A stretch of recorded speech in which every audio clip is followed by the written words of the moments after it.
हर कोई एक बेहतर भविष्य बनाना चाहता है, लेकिन हम में से कुछ ही इसे हासिल करने के लिए कठिन रास्ते पर चलने का साहस करते हैं। एक बार में उपलब्धि या गर्व की भावना प्राप्त करना आसान नहीं है। इसे प्राप्त करने में समय लगता है।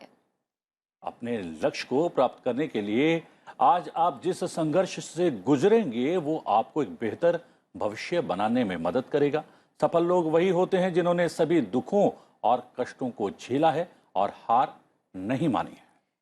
व्यक्ति आराम से, हम जितने भी लोग हैं, आराम से प्रेम को छोड़कर अपने कंफर्ट जोन से बाहर जाकर अगर कठिन परिश्रम करते हैं तो ही हम सफलता हासिल कर सकते हैं। तो आइए इस मंत्र को हम जीवन में उतारने की कोशिश करते हैं। हेलो इंडिया, मैं हूं प्रीति और मैं हूं प्रतिबिंब।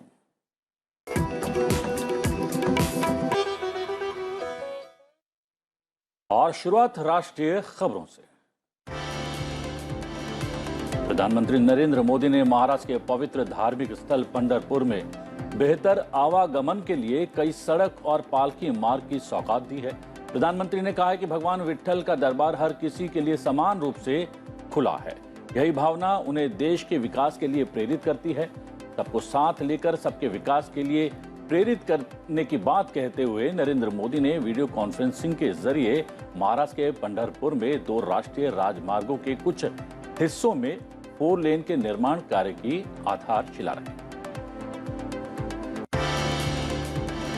भारत मौसम विज्ञान विभाग के मुताबिक 10 और 11 नवंबर को तमिलनाडु में अत्यधिक भारी बारिश होने की संभावना है। चेन्नई में रेड अलर्ट जारी किया गया है। प्रधानमंत्री नरेंद्र मोदी ने राज्य के मुख्यमंत्री एम.के. स्टालिन से बातचीत में हर संभव सहायता का आश्वासन दिया है। राज्य में एनडीआरएफ की कई टीमें तैनात कर दी गई हैं। राहत और बचाव के काम भी तेजी से चल रहा है और इसके लिए तमाम मुस्तैदी की गई है। अक्टूबर में उत्तर पूर्व मानसून की शुरुआत के बाद से तमिलनाडु और पुडुचेरी में करीब 43% अधिक बारिश हुई है। तमिलनाडु में 2015 में आई बाढ़ के समय इतनी बारिश देखी गई थी। थल सेना प्रमुख जनरल एम नरवणे ने कहा है कि उभरती सुरक्षा चुनौतियों का सामना करने और विदेशी प्रौद्योगिकियों पर निर्भरता कम करने के लिए स्वदेशी और स्थानीय क्षमताओं का विकास करना अनिवार्य है। फिक्की के एक कार्यक्रम को संबोधित करते हुए सेना प्रमुख ने कहा कि युद्ध की स्थिति में सेना के पूर्ण इस्तेमाल के लिए केवल स्वदेशी रूप से विकसित प्रौद्योगिकियों को ही जो है उपलब्धि मानकर उसे इस्तेमाल किया जाएगा। ऐसे में विदेशी तकनीक पर निर्भरता कम करना अपरिहार्य है।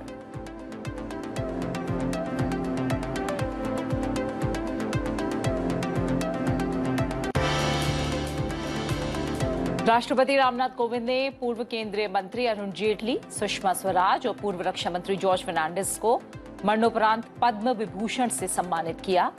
इसके अलावा प्रख्यात शास्त्रीय गायक पंडित छन्नूलाल मिश्र को पद्म विभूषण से सम्मानित किया गया। खेल जगत से बैडमिंटन खिलाड़ी पीवी सिंधु को पद्म भूषण, हॉकी खिलाड़ी रानी रामपाल को पद्मश्री पुरस्कार से सम्मानित किया गया है।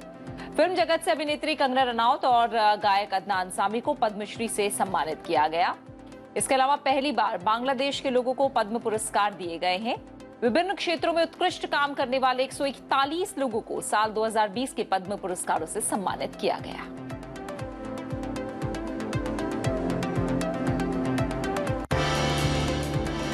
भारतीय जनता पार्टी के वरिष्ठ नेता लालकृष्ण आडवाणी के जन्मदिन के अवसर पर उपराष्ट्रपति एम वेंकैया नायडू, प्रधानमंत्री नरेंद्र मोदी, केंद्रीय गृह मंत्री अमित शाह, रक्षा मंत्री राजनाथ सिंह, बीजेपी अध्यक्ष जेपी नड्डा समेत बीजेपी के वरिष्ठ नेताओं ने उनके घर पहुंचकर उनको जन्मदिन की शुभकामनाएं दी।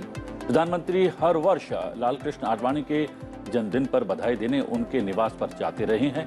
इस बार भी प्रधानमंत्री उनके घर पर पहुंचे, उन्हें पुष्प गुच्छ देकर बधाई दी और फिर उनका हाथ थामकर उन्हें घर के भीतर ले गए। बीजेपी के सभी नेताओं ने एक साथ बैठकर जहां कुछ देर बातचीत की। आडवाणी ने भी यहां सबके साथ मिलकर केक काटा। इस अवसर पर पार्टी नेताओं ने देश और पार्टी के विकास में लालकृष्ण आडवाणी के योगदान को याद किया और उसकी सराहना की। इस दौरान लालकृष्ण आडवाणी के परिवार के सदस्य भी मौजूद रहे। और देश की बड़ी सुर्खियों के बाद अब एक नजर डाल लेते हैं नॉर्थ ईस्ट, वेस्ट, साउथ यानी चारों कोनों से राज्यों से आ रही खबरों पर। मणिपुर में कांग्रेस के 2 विधायक राजकुमार इमो सिंह और थामयोंग हाओकिप बीजेपी में शामिल हो गए हैं। दोनों नेताओं ने मणिपुर प्रभारी संबित पात्रा की मौजूदगी में बीजेपी ज्वाइन कर ली है। बीजेपी अध्यक्ष जेपी नड्डा ने विधायकों का स्वागत किया।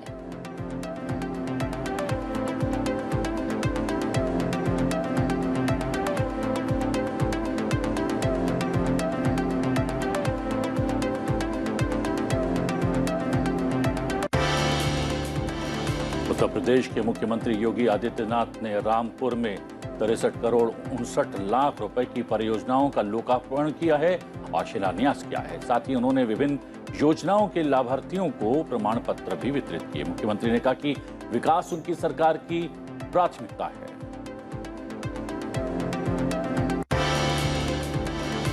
पंजाब विधानसभा के विशेष सत्र के पहले दिन की कार्यवाही महज 9 मिनट चल सकी।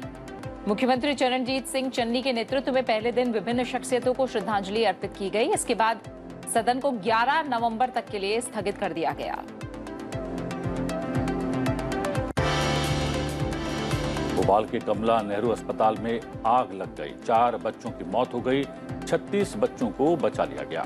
कल रात करीब 9 बजे भोपाल के हमीदिया अस्पताल कैंपस के कमला नेहरू अस्पताल में आग लग गई। आग लगने की एक घटना बिल्डिंग की 3री मंजिल पर स्थित पीडियाट्रिक विभाग में हुई। मुख्यमंत्री शिवराज सिंह ने इस घटना की जांच के आदेश जारी कर दिए।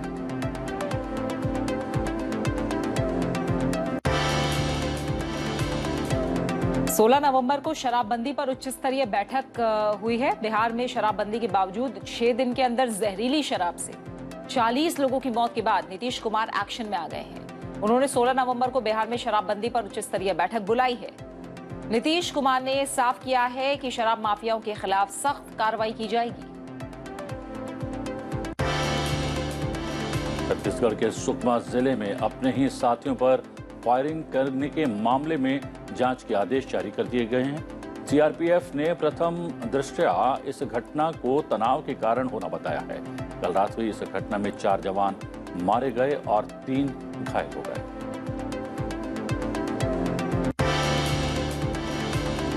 ओडिशा में बीजेपी महिला शिक्षिका के अपहरण और हत्या के मामले में मंत्री डीएस मिश्रा को हटाने की मांग कर रही है। मुख्यमंत्री नवीन पटनायक के कालाहांडी दौरे के दौरान बीजेपी कार्यकर्ताओं ने विरोध प्रदर्शन किया और काले झंडे दिखाए। मंत्री डीएस मिश्रा का हत्या के मुख्य आरोपी के साथ संबंध बताया जा रहा है। पश्चिम बंगाल में पेट्रोल डीजल की कीमत में कमी की मांग को लेकर बंगाल बीजेपी के नेताओं और कार्यकर्ताओं ने सड़क पर उतरकर प्रदर्शन किया। बंगाल बीजेपी के अध्यक्ष सुकांत मजुमदार ने कहा कि पार्टी मंगलवार को यानी कि आज प्रदेश के सभी पेट्रोल पंप के सामने जागरूकता आंदोलन चलाएगी।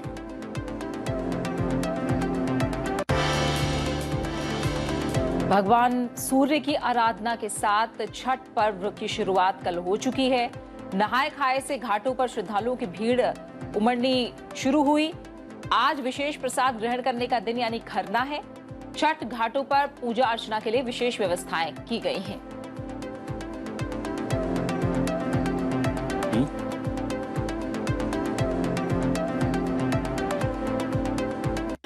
और रुख करते हैं अंतर्राष्ट्रीय खबरों की ओर।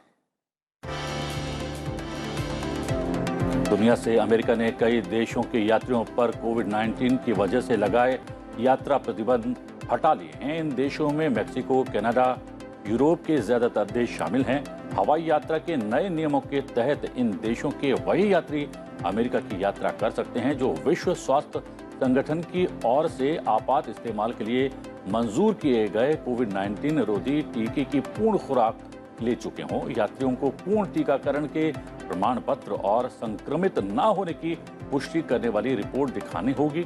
सड़क मार्ग से मेक्सिको और कनाडा से आने वाले लोगों को टीकाकरण का प्रमाण पत्र दिखाना होगा, लेकिन किसी तरह की कोई जांच रिपोर्ट दिखाने की आवश्यकता नहीं होगी।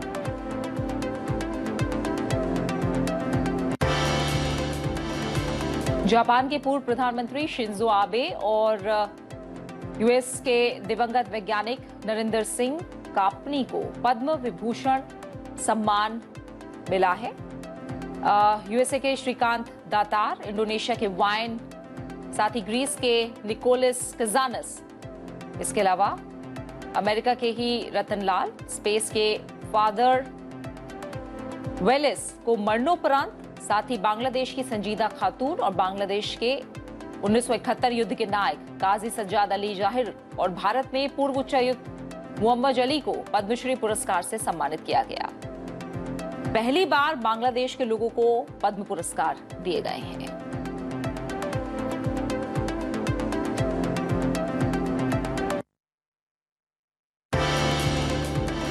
पाकिस्तान के इमरान खान सरकार का फिर से यू टर्न।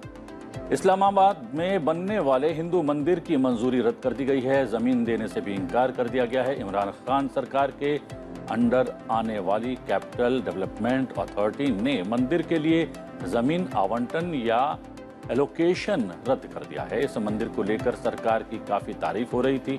सरकार के मंत्री दावा कर रहे थे कि पाकिस्तान में अल्पसंख्यकों के साथ कोई भेदभाव नहीं किया जाता। ये मंदिर इस बात का सबूत होगा। हालांकि जमीन आवंटन रद्द होने के बाद अब तक सरकार की तरफ से कोई बयान जारी नहीं किया गया है।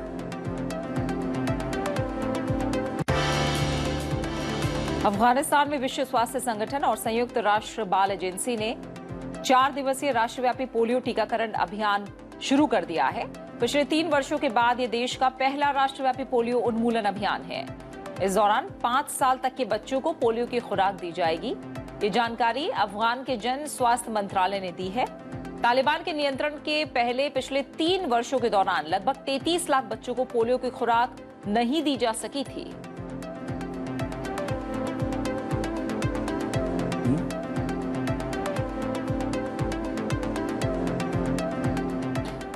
और इन तमाम बड़ी खबरों के बाद कुछ खबरों पर विस्तार से नजर डालेंगे। प्रधानमंत्री नरेंद्र मोदी ने महाराष्ट्र के पवित्र धार्मिक स्थल पंढरपुर में बेहतर आवागमन के लिए कई सड़कें और पालकी मार्ग की सौगात दी है। प्रधानमंत्री ने कहा कि भगवान विट्ठल का दरबार हर किसी के लिए समान रूप से खुला है। यही भावना उन्हें देश के विकास के लिए प्रेरित करती है। सबको साथ लेकर चलना ही उनकी प्राथमिकता है। उन्होंने कहा कि अन्नदाता ही समाज को जोड़ने का भी काम करता है। प्रधानमंत्री नरेंद्र मोदी ने वीडियो कॉन्फ्रेंसिंग के जरिए महाराष्ट्र के पंढरपुर में 2 राष्ट्रीय राजमार्गों के कुछ हिस्से में 4 लेन के निर्माण कार्य की आधारशिला रखी। प्रधानमंत्री ने कहा कि ये महामार्ग भगवान विट्ठल के भक्तों की सेवा के साथ साथ इस पूरे पुण्य क्षेत्र के विकास का मार्ग बनेंगे। इन सभी स्थानों से पंढरपुर आने वाले श्रद्धालुओं को ये नेशनल हाईवे बहुत मदद करेंगे। एक तरह से ये महामार्ग भगवान विट्ठल के भक्तों की सेवा के साथ साथ इस पूरे पुण्य क्षेत्र के विकास का भी माध्यम बनेंगे।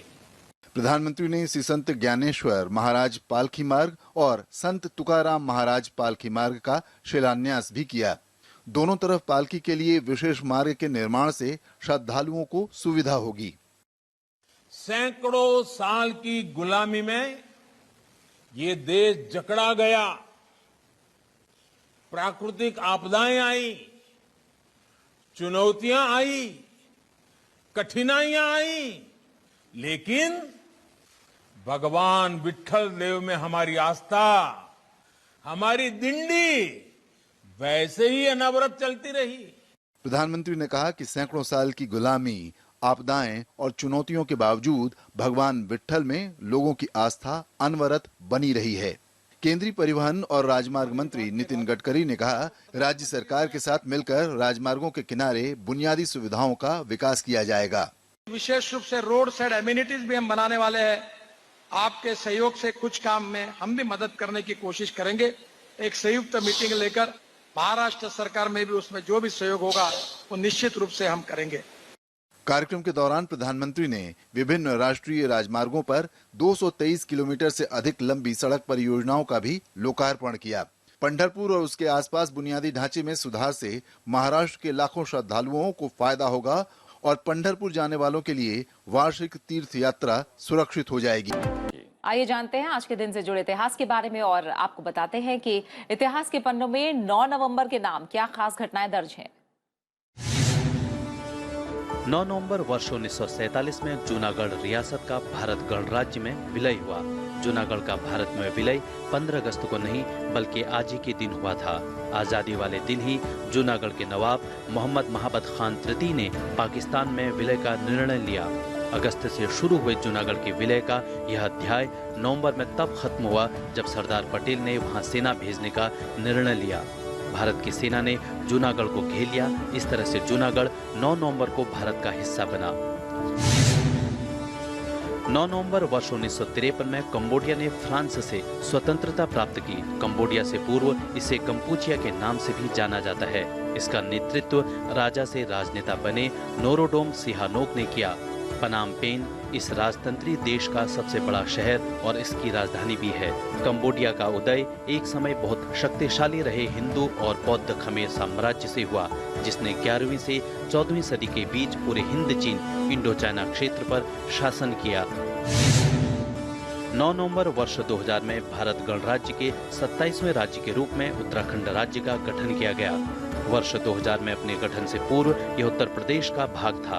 वर्ष 2000 से वर्ष 2006 तक यह उत्तरांचल के नाम से जाना जाता था। देहरादून उत्तराखंड की अंतरिम राजधानी होने के साथ ही इस राज्य का सबसे बड़ा नगर है। गैरसैंण नामक एक स्थान को इसकी भौगोलिक स्थिति को देखते हुए भविष्य की राजधानी के रूप में प्रस्तावित किया गया। राज्य में हिंदू धर्म की पवित्रतम नदियों गंगा और यमुना की उद्गम स्थल गंगोत्री और यमुनोत्री स्थित हैं। उत्तराखंड चिपको आंदोलन के जन्म स्थान के नाम से भी जाना जाता है। और अब बात करेंगे आज के दिन की। भागती दौड़ती आज की जिंदगी में 2 पल के लिए जरा रुकिए और ये सोचिए कि कहीं कोई आपके अधिकारों से आपको दूर तो नहीं कर रहा, कोई आपका न्याय तो नहीं छीन रहा। अगर अभी तक आपने ये सब नहीं सोचा तो अब सही समय है इस बारे में सोचने का। हर साल की तरह इस साल भी राष्ट्रीय न्यायिक सेवा दिवस 9 नवंबर को मनाया जा रहा है, तो क्यों ना एक पल रुककर हम अपने अधिकारों और न्याय के बारे में सोचें।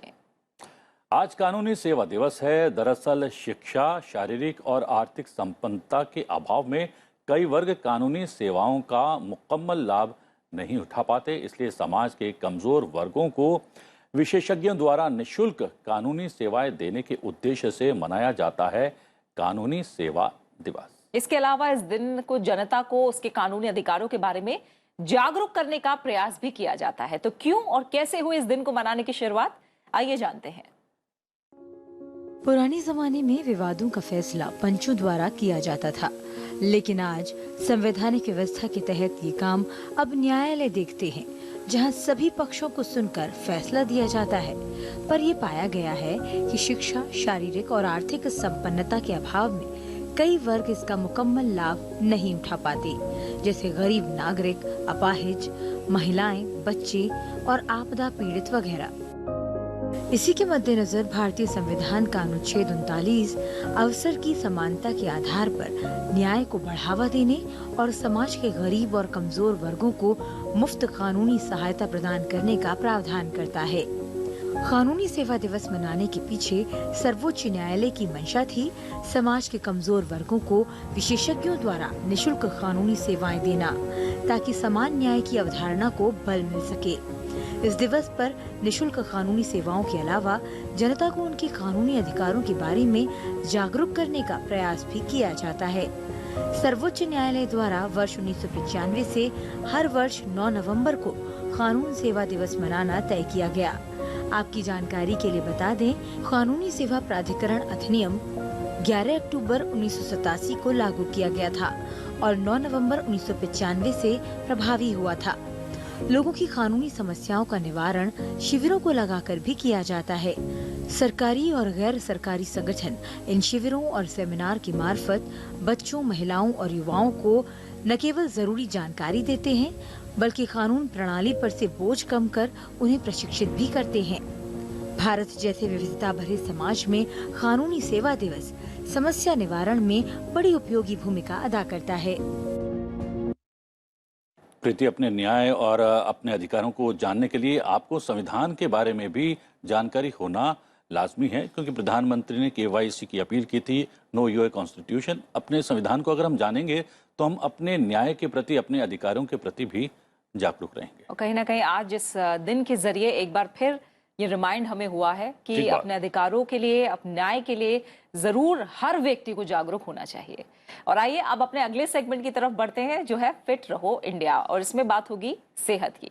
फिट रहने के लिए तन के साथ मन की तंदुरुस्ती भी उतनी ही जरूरी है, बल्कि आजकल की तनाव भरी जिंदगी में मन की शांति ज्यादा मायने रखती है।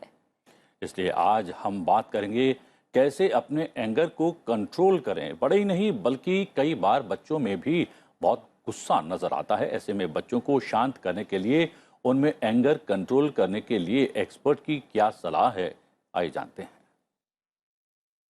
एंगर इश्यूज बच्चों में भी बहुत होते हैं। और देखिए, जो एंगर इश्यूज है ना, ये एक जेनेटिक बिहेवियर नहीं है, एक लर्नड बिहेवियर है। या तो बच्चों ने अपने एनवायरनमेंट में इतना गुस्सा देखा है, या उन्होंने ऐसा मतलब मीडियम देखा है, चाहे वो टेलीविजन देखा है जहाँ पे वो ऐसी पिक्चरें देख रहे हैं जहाँ पे वायलेंस है, या वो ऐसी वार्तालाप सुन रहे हैं जहाँ पे सिर्फ गुस्सा है, बात ही गुस्से से किया जाता है। तो ये बहुत देखना ज़रूरी है कि एंगर बच्चों में अगर बचपन से शुरू हो जाएगा तो वो उनकी एक वे ऑफ लाइफ बन जाएगी। उन्हें लगेगा ये ठीक है, ऐसे ही बातचीत करनी चाहिए, मगर बाहर जाके उनको एडजस्ट करने में बहुत प्रॉब्लम हो जाएगी। देखिए, अगर आप गुस्से में बात किसी से करेंगे तो आपकी वो किरे किराए पे पानी फिर जाएगा। ज़रूरी है कि हम बच्चे के गुस्से का कारण समझें। कई बार बच्चे इसलिए गुस्सा करते हैं, जैसे मेरे पास आया था अनुभव, वो 10 साल का बच्चा था और मैंने कहा तुम इतना गुस्सा क्यों करते हो, हर चीज़ पे चीखते चिल्लाते क्यों हो, ना तुम अपनी माँ बाप की कोई बात सुनते हो। तो कहता है क्योंकि मेरे माँ बाप मेरी बात नहीं सुनते हैं, वो मेरे पे चीखते चिल्लाते हैं, तो जैसे वो बात करते हैं तो वैसे मैं बात करता हूँ। मैंने देखा है कि वो कभी गुस्सा हो जाते हैं तो अपनी वो प्लेट पटक देते हैं। तो ये बहुत लर्नड बिहेवियर होता है। कोई भी बच्चा जेनेटिकली गुस्सा लेके नहीं आता है, तो हमें एनवायरनमेंट को अपने बहुत अच्छा रखना है और बहुत काम रखना है। तो मैं ज़रूर कहूँगी, जब माँ बाप रात को सोने से पहले बच्चों से अच्छी बात करें, स्पेशली जब वो सोने का टाइम हो, उनको जाके देखें और उनसे कहें कि आप बहुत अच्छे बच्चे हो और हम इतने प्राउड हैं आपको लेके, आप बहुत अच्छी अच्छी चीज़ें आप सोचते हो और बड़े होके बहुत अच्छा ही बनोगे आप। तो बच्चे के अंदर एक सेंस ऑफ रिस्पॉन्सिबिलिटी भी आता है। उसे लगता है कि नहीं, मेरे माँ बाप मेरे को इतना प्यार करते हैं और मेरे को इतना समझने की कोशिश करते हैं, मुझे गुस्सा नहीं करना चाहिए। तो ये छोटी छोटी चीज़ों का आप ध्यान रखिए कि बच्चे में गुस्सा आना उसका एक अटेंशन मांगना है। अगर बच्चा कोई चीख रहा चिल्ला रहा है तो उसको एक आपकी नीड है, आप उसको प्लीज़ लिसन करिए, उसे समझिए, उसको टाइम ज़रूर दीजिए। चाहे आप वर्किंग वुमेन हैं या वर्किंग फादर हैं, आपको रोज़ थोड़ा सा टाइम बच्चे के लिए निकालना पड़ेगा, जिससे बच्चा स्पेशल फील करे और उसे लगे कि उसकी कोई घर के अंदर अहमियत है। आप अपना और अपने बच्चों का ख्याल रखिए। प्रीति, सबसे बड़ी बात ये है कि आप कोई संदेश देना चाहते हैं बच्चों को, या कोई उनके जो है हरकतों को नियंत्रित करना चाहते हैं, तो संदेश देकर नहीं बल्कि आप क्या करते हैं उससे ज्यादा संदेश बच्चों तक प्रेषित होता है। बिल्कुल प्रतिभा, जो बड़ी बात एक्सपर्ट ने बताई कि जेनेटिकली ऐसा नहीं है कि बच्चे में गुस्सा आ रहा है, क्योंकि कई लोग ऐसा कहते हैं खानदान में ही गुस्सा है, पापा दादा सब गुस्सा करते थे इसलिए बच्चे भी गुस्सा कर रहे हैं। एक्चुअली जेनेटिकली वो नहीं लेकर आ रहे हैं। जो बड़ी बात एक्सपर्ट ने कही, आपका एनवायरनमेंट कैसा है, आसपास आप अपना बिहेवियर कैसा रखते हैं, वो असर बच्चे में जाता है, ना कि ये जेनेटिकली आता है। बच्चा जो देखता है वही करता है। बिल्कुल, इसीलिए हमें देखना होगा, समझना होगा कि हम क्या व्यवहार कर रहे हैं, और बच्चा उसी से सब कुछ सीखता है। और जाते जाते हम आपको मिलाते हैं हमारे आज के कलाकार से। आज के कलाकार हैं मोहन वीणा के निर्माता और ग्रैमी अवार्ड के विजेता विश्व मोहन भट्ट। पंडित रविशंकर के शिष्य विश्व मोहन भट्ट पद्म भूषण, पद्मश्री के अलावा अनेक पुरस्कारों से सम्मानित हैं। तो फिलहाल हमें इजाजत दीजिए और आपको हम छोड़ के जा रहे हैं इनकी सुमधुर प्रस्तुति के साथ। नमस्कार। नमस्कार।